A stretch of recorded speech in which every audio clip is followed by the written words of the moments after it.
Oh, that's the. Oh, this is that one. Wow. Yeah, wow.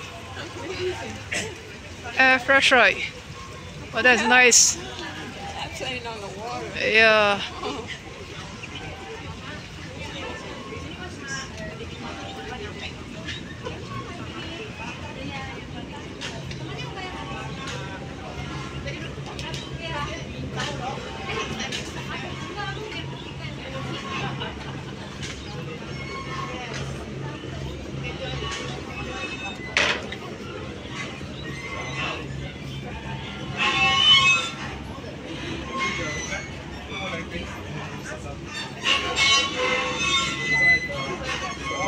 Hey, be careful, it can be quite unstable here. Airfish.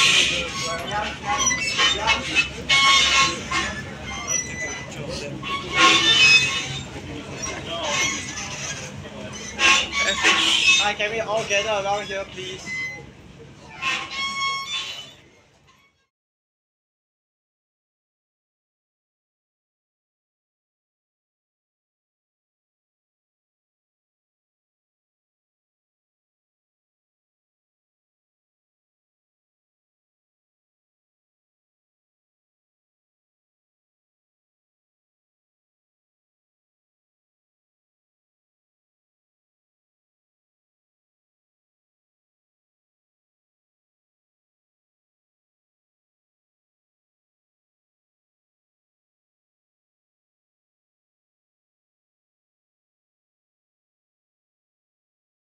Victoria operation, and this craft actually cruises at about 80 to 90 knots.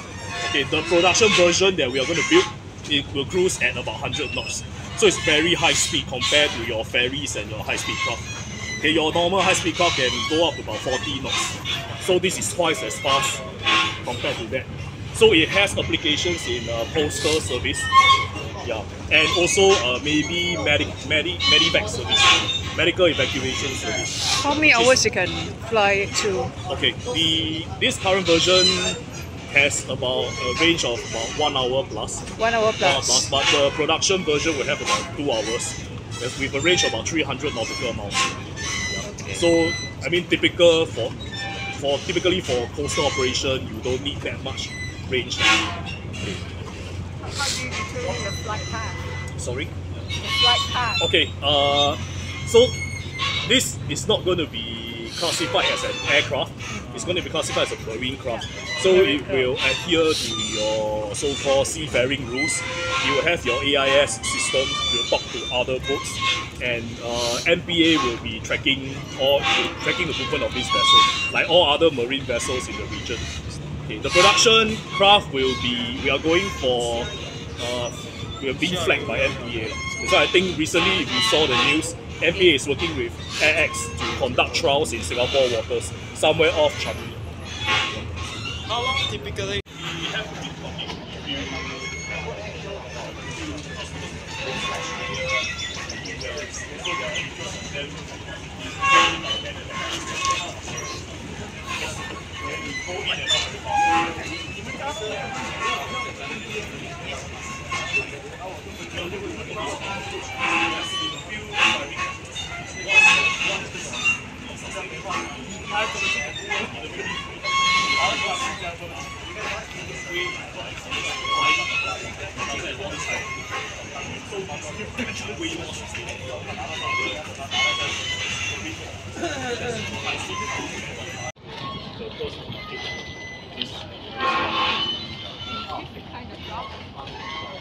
No, this is temporary. We'll be shifting from this place in 3 days time.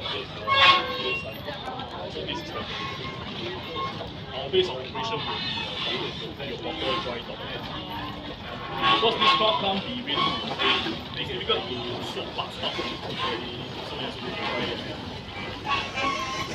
Okay.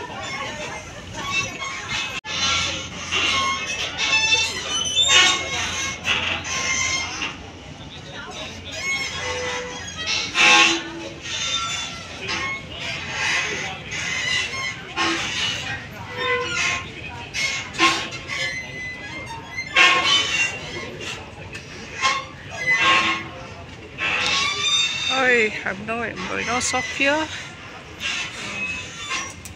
Going to visit this vessel, this boat.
Seater sofa if you put it vertically. So we'll show you the batteries in a bit. So these batteries, they drive electric motors. There's one in the back on that side and one on that side that sits on a propeller and drives the boat forward. In addition to that, we also have solar panels on the top, which is then fully renewable energy, which we use to power the accommodation. So the air condition and the screens and everything that you will see inside is powered from pure renewable energy. And with the number of sunny days in Singapore, that's no problem of charging them. Another thing you will notice when you take an electric vessel is that it's absolutely quiet. So the vessels you hear now is not these vessels, it's all the other ones out there. This one is just as quiet when we're sailing as it is now. And there's no vibration, so it's very, very nice and silent. Another thing that we have done with this design is that we have designed it with two hulls instead of one. So we have one hull over here and one hull over there, and underneath where you're standing there's nothing, there's water. So it's a catamaran hull. The reason why we do that is to make the boat more energy efficient, so it cuts through the water in a better fashion, and it's more stable in the water as well. Energy efficiency is the most important thing on an electric vessel. As I said, the batteries are heavy, they weigh 900 kilos each, and that means that all the weight on board this boat we need to push through the water. That means we need to make the boat as light as possible. So we have used aluminium as our material to build the boat, and as you will see inside, even the passenger seats are 3D printed to make them as light as possible. And it's also a very environmental friendly way to produce things, as there's hardly any material waste when you use it. What you will notice when you get inside is that you will start looking for a steering wheel and mechanical buttons. They don't exist on this vessel. So we have built this for the future. We have built this for the young guys out there, the kids that's growing up. We want to attract talent into the marine and maritime environment. As such, you will see that we have touch screens, similar to an iPad. You can control this boat, and we have two joysticks, which this vessel is operated with. You have probably heard the words digitalization and autonomous technology. This is something which is very important for this vessel, so we use a lot of digital technology. All the bits and pieces on this boat has a sensor, which is transmitting data back to our operations center in our office, which we then use for optimizing the route planning, for optimizing the vessel and for planning. But we can also use it for operating the vessel from a distance. To assist us with that, we have installed sensor for autonomous operations. So you've heard about autonomous cars, self-driving cars. So this vessel is actually built for doing that in the future. At the moment it's not allowed due to regulations, but it's built for it. You see on the right corner, in the top mast we have one more of those, and then you see there's a lot of cameras, high definition cameras, that we use to identify the surroundings of the boat, together with the traditional radars and so forth. With this, our autonomous system is able to understand what's going on around us, and it's able to predict what's going to happen next. So if there is a boat on our collision course, for example, the captain will be notified and given an option, you should do this or this, and he will be given an option to make a decision. So that's about data-driven decision making. In the future, the boat will act on that himself and avoid a potential hazardous situation. Yeah, I think that's about it from the outside. It's quite hot, so Go up all the way to the platform.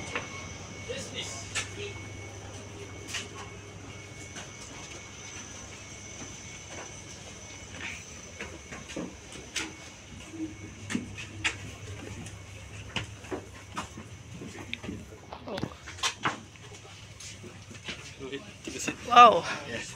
it's nice. So, how to control? Later I'll just show you. I'll just give you a crash course. Yeah. Yeah, I can come on in. Then if you can, just move up to the wheelhouse area. I'll just show you exactly what the captain sees when he's operating the vessel.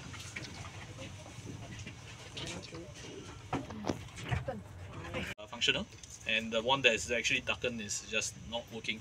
We open up the circuit. Okay. Next page here is on the batteries. We know that right now we have one battery being connected, providing us aircon, lighting, and all the screen power. Then later on, when we are sailing back to another location, we will be connecting the rest of the batteries to provide us with the propulsion power. Okay, so right here what you can see is all the batteries condition, state of charge, health, whether it's connected, enabled, or disconnected, disabled. Okay, so next one here, these are on all the equipment we have on board. These are all the sensors. We have CO2 sensor, fire detection, smoke detection, as such, and heat detection also. This is for the sensors. Then after that we have machinery, we have pumps, fans. These are the ones that are helping with the cooling of the other equipment. The fans will be just the air circulation for the compartments of all the machinery, and we can actually activate it from here. So when it's running, right, you can see that it's either running or it's on local control or remote control, stuff like that. We'll know whether or not you have to go down to switch it, or if not you have to turn it on manually. Okay, next one here, probably of a bit of interest, will be on the cameras that we have. We have one camera facing in front, 3 cameras facing behind. Reason for so is that the cameras facing behind is mainly to help the captain be able to see his crew and see when the cargo is being loaded onto the deck, and also for him to see if it's actually too close to any of the vessel on the side or stuff like that, for him to make his adjustments, because he will be still seated down there at that seat. He will not be expected to be running around, right? So he will make use of that camera to see, and then after inform his crew for support, right? So we have another camera here, which is of all of us here. This is just for monitoring in case if he's not in a position to turn around and see where's the guys. Okay. So this is all the cameras, and then after that the navigation lights above, we can turn it on remotely from here. Next page that the captain will also see is on the propulsion. The thrusters, which direction they are at, here you can see right now the thruster propellers are facing backwards. These units can turn 360 degrees. They can turn all the way around and then turn back again. So this will give the captain enough information on how much power he's pushing in terms of RPM, revolutions per minute, and then the overall speed in terms of knots, and in terms of overall consumption, how much power he's pulling from the batteries. Okay. So this is in kilowatts. Yeah. Then here once it's all started up, right, it's all green. You will just give him the indication system is ready. You can start. Okay. So right now, start because button. we have already deactivated quite a bit of stuff. Don't start now. Start now. The system is not prime for starting, just in case if we Just start. yes. So okay, so that's for propulsion. Then after that, the rest of the pages here is all on the power distribution. We got different systems at different voltages, different applications. So they will show all the pages. So yeah, they're similar to the power system overview. Okay, so later on, actually we can move on to the other screen there. My colleague from ZBus, Alex, will be able to explain to you more. LiDARs. A LiDAR is an advanced little radar which gives 3D information about the surroundings. This enables us to see not only large vessels but also small obstacles in the sea. Everything from leaves to kayaks to larger ships can be seen, and the system is then able to give a proposed path for the captain to follow, which basically avoids collisions and takes some mental strain off the captain when he is sailing and navigating. So you can see here, currently you can see all the ships that are around us. Okay, it's not really working, but yeah, the idea is that when we are developing the Hydrmover further on, this information about keys that is around us, about ships, about kayaks, this can be used for autonomous operation of the vehicle. So then the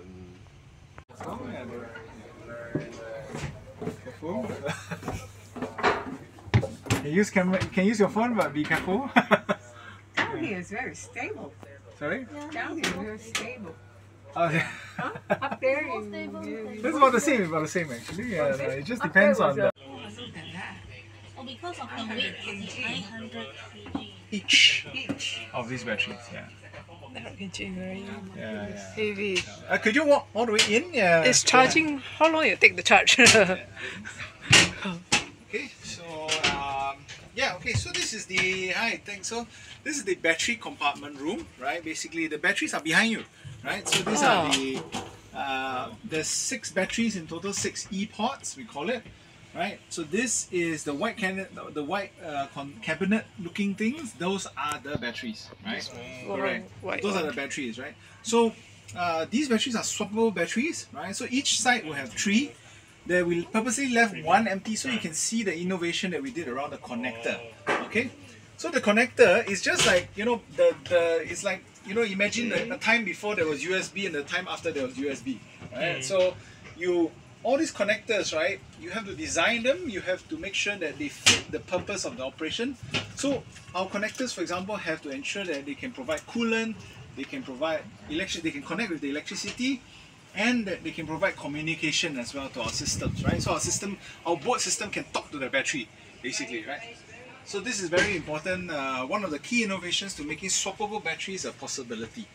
In addition, these batteries are very safe, right? So there are 3 levels of redundancy.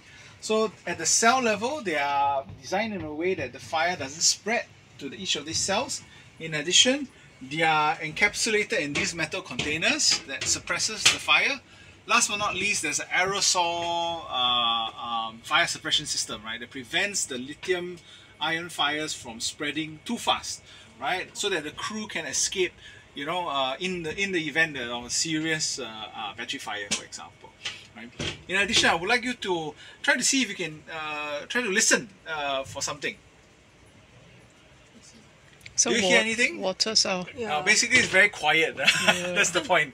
So a lot of these traditional diesel engines, they're very, very loud, right? So even from outside, you can probably hear them. The very humming, the pop, pop, pop, for example. You know, if their engine is not very efficient, for example.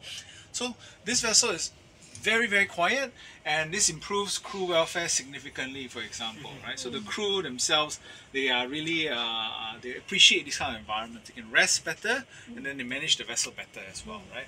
So, and this also is something that we want to introduce to the market so that, you know, even Singaporeans could consider working on board these vessels, for example. How long the ride can last with 6 batteries? 40 nautical miles is what we are, this first generation, for example, 40 nautical miles. That means it's about 70-75 kilometers out into the sea and back, of course. Then another thing is that it can last about 8 hours to 9 to potentially 12 hours, depends on how you use it, of course, right? So if you speed it at maximum, then you probably drain faster, for example. Right. So yeah, so these are swappable batteries, right? You can take it out, you can charge it on shore, right? So you can take your time to charge, and we advise that actually on shore, right? It's cooler, it doesn't drain the battery as fast. Yeah. Okay. In terms of life. Leaving it. So how long does it take to charge? How long does it take to charge? So it takes about, if we want to slow charge it, so maybe it's about, I think it's 6 hours, for example. 6 hours. 5 to 6 hours. But it depends on the power rating of the location. It can be 1 hour, but actually we prefer not to. We don't want to heat up the battery, it reduces the life of the battery. But when it's fully charged and we are ready to swap, 15 minutes for the whole set. Right. Because we don't need to 15 charge minutes, it. yeah, It's correct, just correct, swap, correct, correct. for example. How do you move it that heavy? Cranes. Yes. Yes, absolutely. You move the So the cranes, cranes, they can come open the here. slots above and then they can pull it out. Yeah. Yeah. Yeah, no worry, we are in, you know, this is an industrial. Foil? Yeah, so so these are insulation basically, right? So one thing also is even for your home, I will advise you to insulate your home well, because actually insulation helps with cooling and keeping, you know, the cool air in. So if you're on aircon, you insulate your house properly, it doesn't heat up as fast, for example. Right, so it's more energy efficient, right? In addition, this also is protecting against like electrical discharge, for example, right? So these are all metals everywhere, right? So these there's basically fibers behind this to prevent you know, electrical discharge from happening. Yeah, The other side, exact same. exact same thing. Yeah, yeah. So, another thing is fire retardant. So it helps prevent fires from spreading. Yeah. Okay, thank you. Yeah.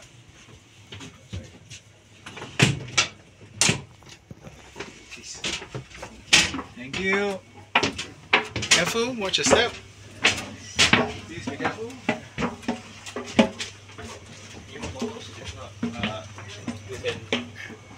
Or if you want to have more technical details, you can scan the QR code.